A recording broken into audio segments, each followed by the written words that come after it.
Brian Smith. Really wanted to talk to you today about your life in television on the anniversary of 50 years of television in Shepparton there. You spoke to me and we sort of got on how much I've collected. Now I'd like to know how you got into television and your journey through there from Channel 6 and then when it proceeded. And then we'll talk in depth at the end, I suppose just in Channel 6 in depth. So if you can just tell us from when you started in television and through to now, and then we'll go back and we'll talk in depth of the nitty-gritty of GMV and how it used to be in the old days. It's been a wonderful ride, Wayne, since 1964, which is when I started at GMV. I did voice training under a fellow named Lee Murray in Melbourne, and I auditioned for about 5 jobs, including a television job, which was going to be just a temporary job at GMV6, replacing David Bryce, who was going overseas. Now, David Bryce, Len Wintour, Nancy Cato, all were at Channel 6 back in those days. And of course, Jim Lilburn had been there, and those fellows and girls were just fantastic. And it really opened my eyes about television. I mean, I'd been like every other kid. I'd watched television in Melbourne. I'd come from Melbourne, and I watched it and saw the Olympic Games on television. I remember standing in a furniture store in Carnegie and watching the Olympics, because we didn't have a TV set at home at the time. But I went to Shepparton. I opted for the television job, albeit temporary, because as everyone was, and probably still are, fascinated by television. So I went to GMV6 with Rob Brow, in replacing a fellow named John Boland, funnily enough, who became Channel 7 political reporter down here in Melbourne, and who I worked for in latter years for 12 months. So I went to GMV6. So I didn't go into radio. It was after I went to television that I did stints on 3SR Shepparton. So I sort of went round the wrong way, I suppose, from radio to television, but I went the other way from television to radio, Wayne. Right. So I stayed there for 19 months at GMV6 doing everything. And the other week I was just remembering that Tom Hafey passed away. Well, he was coaching up there at the time. That's correct. At Shepparton, and he got them, I think, 3 flags up there, and then came to Richmond and got them 5 flags, I think it was. But it was just a fascinating ride going up there, and I became sporting editor. I'd do the kids show. There was a women's magazine program in the afternoons on a Wednesday. There was a sports show on a Friday night. We had a Ford football forum. There were Laurie Sweet, Ron Pays and Bill Limbrick on the football panel with me. So that was my first hosting of a football panel back there in 1964. But I went from there to Griffith. I opened a television station, MTN 9, December the 15th, 1965. The chief engineer up there had been chief engineer at GMV6, a bloke named Kevin Callaghan. So Kevin asked me to go up to Griffith. So I did. I'd never even been to Griffith. I had no idea what Griffith was like, and I thought, gee, driving up there through Jerilderie and those places, I thought, gee, where am I going? But once again, much as the GMV6 experience, I just loved it. All those country towns. Shepparton was great. I still have friends in Shepparton now, 50 years on. And we had the reunion, that 50-year reunion, which was fantastic. It was a great experience, great grounding for television. It taught me to think on my feet, so if things go wrong, you just carry on, carrying on, I guess. But no, it was a great experience. And working with blokes like David Bryce came back from overseas after 3 months, but working with David and Len Wintour, just fantastic. And, of course, Wally McQuaker, our old mate Joey the Clown, was just a fantastic experience. And we had a great unit. I'm not sure, I think about 38 people worked at GMV6 then, and we just did everything ourselves. And it was just fantastic being or part of the television world, but because before aggregation, each country station did their own thing. Ballarat did their own things, Bendigo did their own things, and it was great experience for what followed on. And after MTN9, you... Well, after MTN9, once again Brycey came into the picture. He'd been to Sydney and back, and he was at CTC 7 in Canberra. And he rang me, he said, what about coming over to CTC? So I went over to CTC, and that was 1968. And David subsequently left, and I stayed there for 3 years, 1971, until Mike Schulberger, who was news director at Channel 9 Melbourne. I'd been to see him, and he said, oh, the usual story, mate, you're too highly qualified for what we want. And 3 weeks later, he was on the phone. He said, can you write and read sport? I said, of course I can. I've been doing it for years. Yeah. So I came to GTV9 back in 1971, working with some wonderful people there. But it's been a great ride, Wayne, and since then I've worked at SBS, ABC, 3AW, Sport 927. So there's not too many places I've missed. I think Channel O or Channel 10, I missed them. Right. But that was about the only one I've missed. Okay, so now after television? Well, these days after television, I do hostings. I did 2 services, one at the Shrine last Sunday week for the Boer War commemoration. Last Sunday I hosted Bomber Command commemoration ceremony, which is only 3 years old in Melbourne. I do hostings for various things. I worked with the Western Bulldogs Football Club for 23 years. Okay. That was an honorary thing, hosting lunches and dinners and family days and best and fairest and the ball and that sort of thing for 23 years until about 2 years ago. These days, when people say, when they ask, can you, and I say yes, then find out what it is. So I find that's the best way, and I go and watch local football where I live, out in Greensborough, where we lived before we went to Ngambie, but that's another story. I went to hotels. I had a hotel in West Brunswick for a while, about 9 months. That didn't last long, and then I went to Ngambie for 4 years and had a hotel up there. So I was sort of getting back, inching back towards the Goulburn Valley.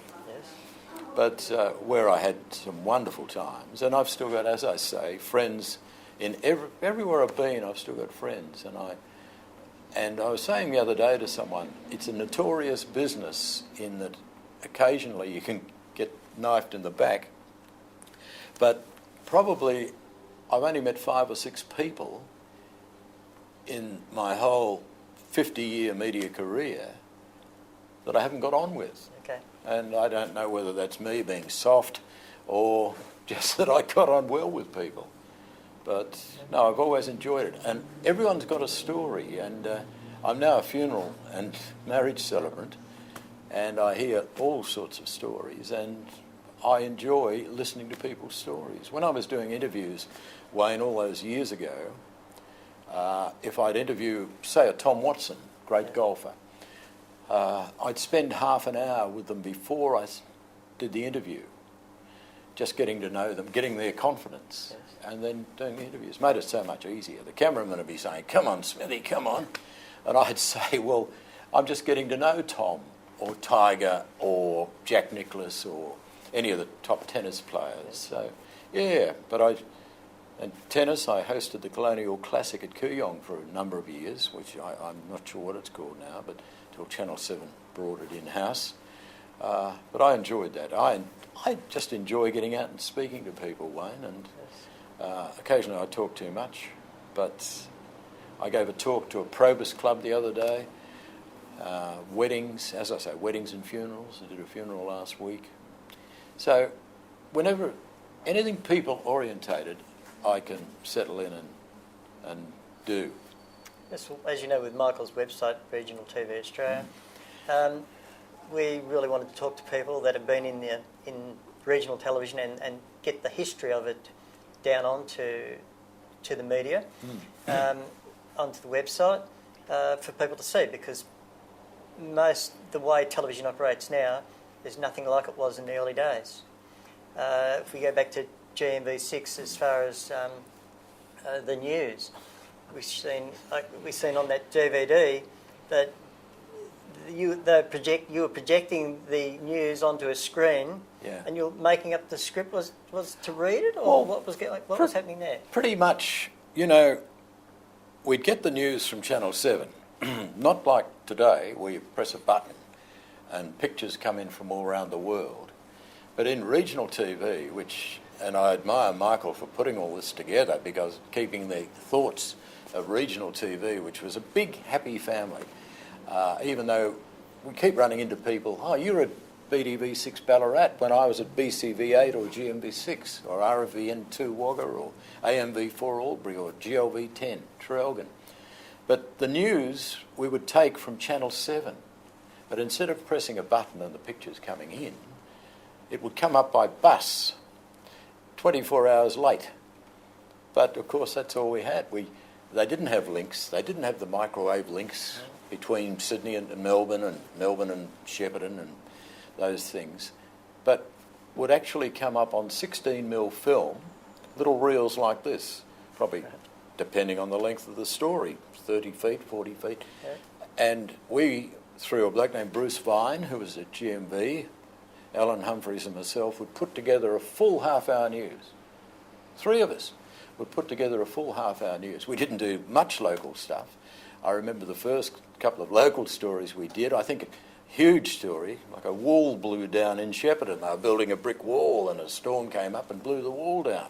Everyone thought this was exciting. This was the first sound on film interview we had done. We got an Oricon camera. That's right, yeah. And we did this interview with one of the workers, and I've got photos of it. And it was fascinating. And then I went over to, I remember one with Henry Bolte was the Premier, and he had an election coming up shortly. And I asked him over at the inauguration of construction of the Buffalo River or King River Dam over there in northeastern Victoria. I asked him one question, and because he had the election coming up, I think the answer went for 6 minutes, which took a little bit of editing when we got back. I think he thanked everyone in the world, from the Prime Minister down, from the Queen down. That was fascinating. And that was and then we'd write the scripts. Yeah. We'd write the scripts. Sometimes the seven stuff would come up with scripts, and we'd have to doctor it to say yesterday or today. And the ITN stuff from overseas, that was probably 2 to 3 to 4 days later. Right. So news, as it happened, well, you couldn't say that then. Yep. And they had Teletype in reception. What did they get? I'm just trying to think. Whether any come through on that? Because back then, the coverage of telephones even, not every household had a telephone. So how do you go back getting a story, back in those days? Now we just flip out a mobile phone or an iPhone and everything happens. But back then only limited households and businesses had a phone. You're right, Wayne, and we were thinking about that the other day. I was thinking about it the other day, how we communicated. And every time I do a funeral, I preface it by saying, we're so important these days that we have to be in touch 24 hours a day. We're so important. Whereas years ago, you could go missing for a day and no one would notice. But with the phone, I just ask them to turn their phones off because it can distract people during a funeral service. I remembered being at a funeral service a couple of years ago, a well-known cricketer, Ray Clarence Jordan, Slug Jordan, and a bloke's phone went off in the church and he couldn't find it. So he became the centre of attention because his phone kept ringing. But the communications were very few and far between. Manual exchanges up there in Shepparton in those days. I knew a girl who worked at the exchange in Shep, and I ran into a bloke the other day who'd actually done some work there at that manual exchange. And if you wanted to ring someone at Toolamba, that was a manual exchange. Yes. So it was a real exercise in trying to communicate. And there was party lines. It wasn't just one person on a phone line. Yeah. Well, I tried to ring a friend of mine at Toolamba one year, and the girl thought I'd said Tanamba or Tanimba or something, which happened to be in northeastern Victoria, and wrong number entirely. And as you say, party lines. Yeah, you didn't have a dedicated line for each house.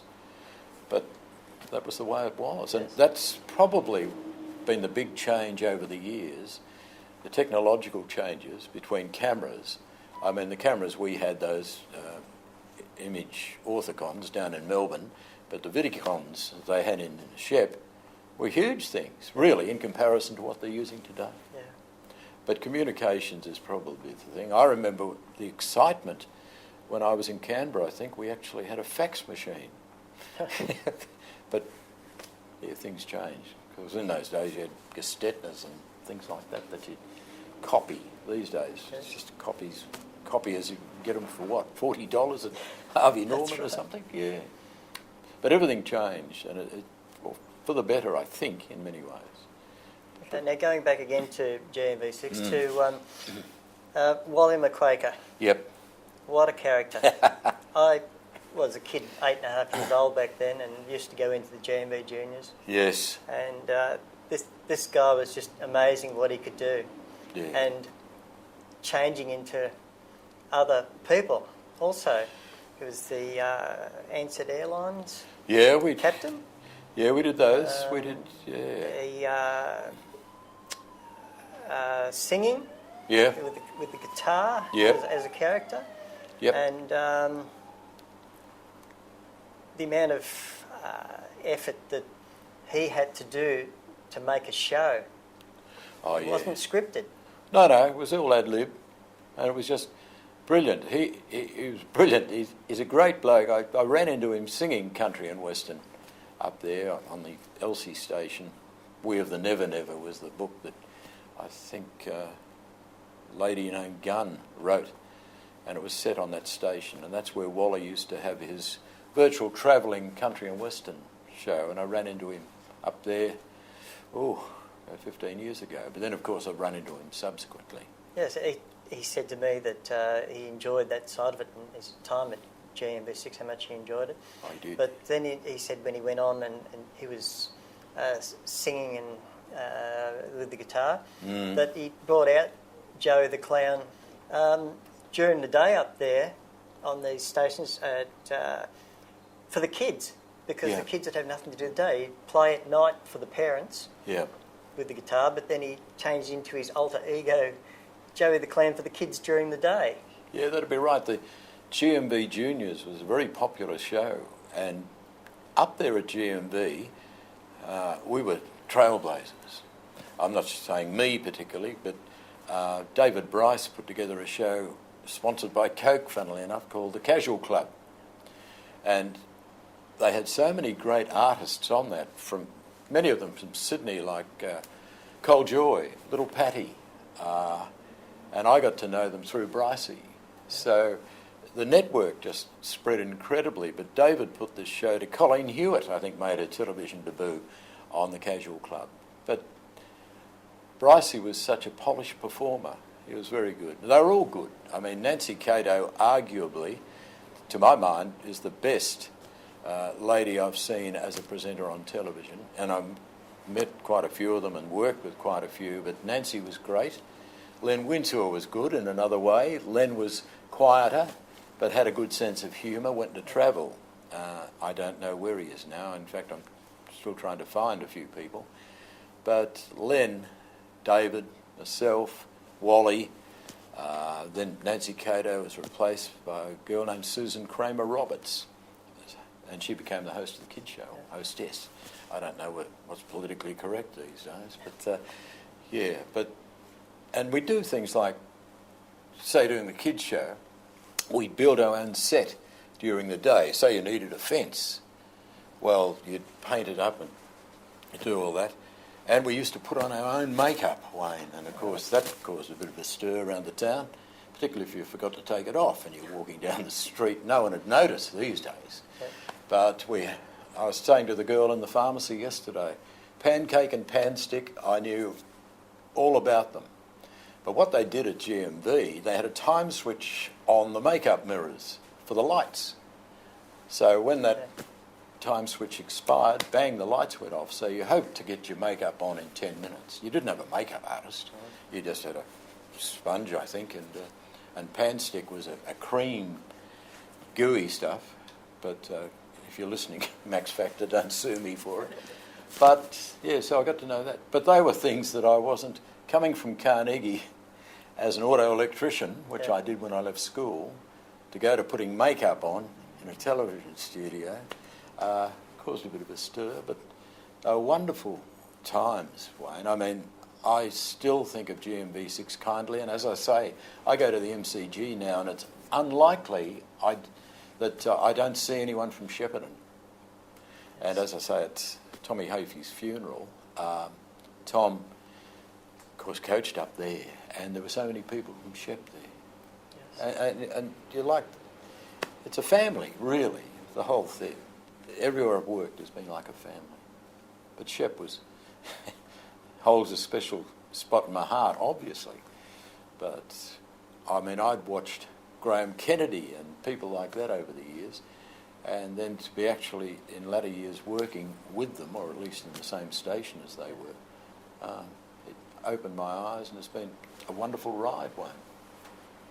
That's great. But but Shep was great. I mean, we'd go home. I'll just tell you an aside. A couple of boys have passed away now, but we'd go home after the epilogue, because that was the closer of the station.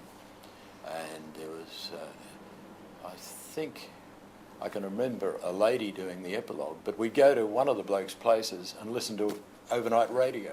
Right. From Melbourne. You could pick it up at night. It was a lot easier then, in the cool of the night. But Stan Rofe was instrumental in getting me into radio and television all those years ago, and I'd ring him occasionally and he'd play a request for me. So it was just wonderful.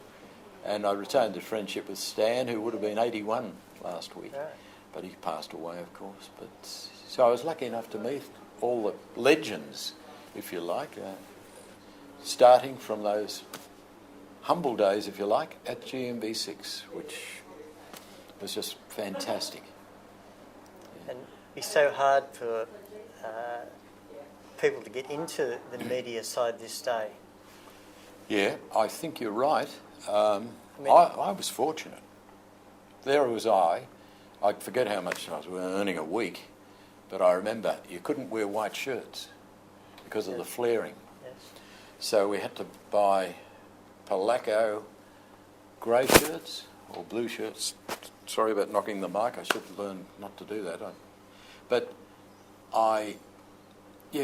Palaco grey and blue shirts because they didn't flare with the lights, with black and white particularly. Yeah, so that was... And people thought that we were making a fortune because you're on television. Yes. Not so. I dropped money to go up to Shepparton from what I was doing in Melbourne as an auto electrician. But I don't regret one moment of it. You'd have your... We're talking before about stress at times, but I don't recall ever being so het up with it. I mean, you can't get upset about things you can't change. Yes. Well, you were lucky because David Bryce and Nancy Cato and Wally all had to have other jobs. They did some nightclub entertainment up there at the Victoria Hotel. Yes. Yeah. Yeah. Well, I did some entertaining up there, but it was strictly an amateur basis. At the Victoria Hotel and the Shepparton Hotel and the Goulburn Valley Hotel. And some of them, I think they're all still going now. But maybe the fact...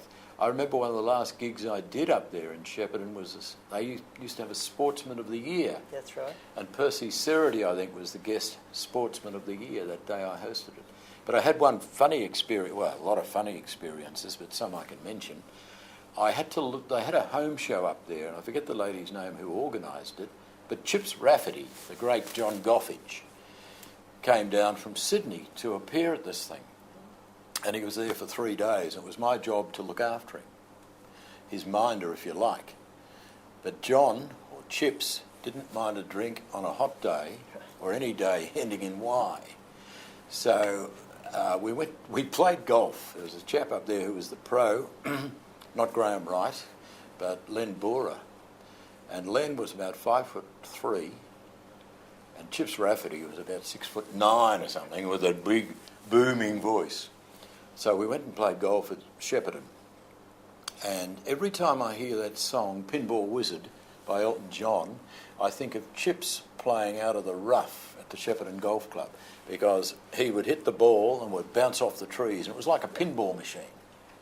And you'd hear this voice, and I'm not saying what he said, but you can imagine, after 18 holes, you'd heard every word in the book. But he was one of the true characters I interviewed. Unfortunately, I did an interview with him, and we had a lot of close-up shots, reaction shots, and of course we're fledgling with one videotape machine in those days, the 2-inch Ampex, and it was a raise before it got to air, and I nearly cried over that. But yes, but I remember those 2 or 3 days with John Goffridge, or Chips Rafferty, very fondly, but it was fun. Yes.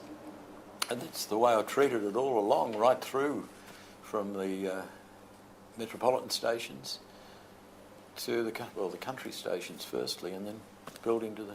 But as you say, the opportunity is probably not there now, Wayne, because of aggregation. Yes. There are a few people around who did present, but there were blokes like Fred Farger in Ballarat and people like that who, at the time,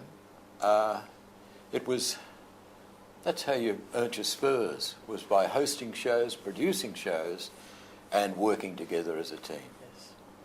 And then when aggregation, which I hate a word with a passion, apart from the fact I have trouble pronouncing it, but when that came along, it just virtually, to me, killed local content.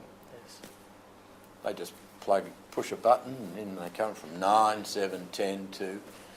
And I remember when Channel O went on air, I can remember the excitement, a third commercial station. But it's all changed now, and the kids wouldn't get the opportunities now. That's correct, yes. But we were willing to travel. But these days, I don't think the kids are as willing to travel to the country as we were. I mean, we would have gone anywhere, walked over broken glass to get a gig in country radio or television. Yes. And there's a group of us meet twice a year called the Survivors. Okay. And I'm also a member of a group in Sydney called the Television Pioneers. And I go up there for a lunch once a year and mingle with guys and girls who I knew of, but I hadn't met them. I hadn't worked with them. And they worked on the other networks and all the rest of it. But yeah, so I retain that interest, Wayne. Yes. And that passion, if you like. And as I say, when people say, "Can you?" I say, "Yes," and then find out what it is. Well, look, it's really great to have spoken to you today. I know you brought along a lot of photos, and we hopefully we'll get some of these on the web with us, some of this early stuff. Yeah. And yeah, it's been absolutely great talking to you. Oh, Thank it's you been very much great, for coming Wayne, along. and as you've picked up, perhaps I don't mind a chat, but no, it's been a fascinating ride, and I thank you and I thank Michael for the initiative in trying to keep regional television to the foremost. Well, our pleasure. The forefront. I think it's wonderful. And there are people like me around who've got stories, well, most of them you can tell, some you can't. But I remember we did a thing at Lancaster called Outer Singlets. It was a send-up of a show called Outer Limits back in those days. And as I mentioned earlier, the Untouchables, when they got together with their hats, Bernie Lynch, who was a great mate of mine who's passed away, he was in it too. He was an announcer at 3SR, and actually he was a motor mechanic in the company I worked with as an auto electrician. So I'd known Bernie for many, many years. So it's a big family, but we can still get together and talk a lot of rubbish. But it's good fun rubbish, Absolutely. Wayne. Thank you very much for speaking with us, Brian. It's been a pleasure, Wayne, and as I say, Michael's initiative, your initiative, in getting all this together. Because country television, probably, I don't know, 10, 15 years, people say, what, GMV? Absolutely. But you're keeping it alive, so thank you on behalf of many of us who've travelled that road. Absolutely our pleasure. Thank you. Okay. Do I get the gig? Yeah. I didn't know how long much tape you had left, you see. No. All good? You've used half of it, so Excellent. That was Interesting, you know. That gives us plenty of space for the photos now, doesn't it? Yeah, well, it was great, that ride, but we'd go out, they'd send you out with 100 feet of film, and you'd have to get 3 stories on that 100 feet and then take it back to get processed. So it was a hell of a job in getting film processed, and it was expensive. I mean, you didn't, with tape you can say, right, wipe it, we'll do it again. Then, God, and the managers would sort of look at you. And you had the time constraints too, didn't Well, you? Because you yep. didn't have the luxury of an hour's No. And you're always deadlines, Michael. Someone said, I had a bloke work for me in the pub in Nagambie, and he was working, he went to manage his own pub down in Gippsland. He said, gee, they wanted me to do everything. I said, oh yeah. He said, yeah, and he said, I've had to go to the doctor. I said, why? He said, stress. And I said, stress pouring beer in a country pub? I said, mate, 6 o'clock deadline, 5-6 days a week. That is stress, particularly if you're up, say you're at Deniliquin or something and you've got to get back to Shepparton. It's a 2-hour draw, an hour and a half drive or whatever. And that sort of put you under the hammer too, knowing you have to get the film processed. And they process on site in those days and on the studio.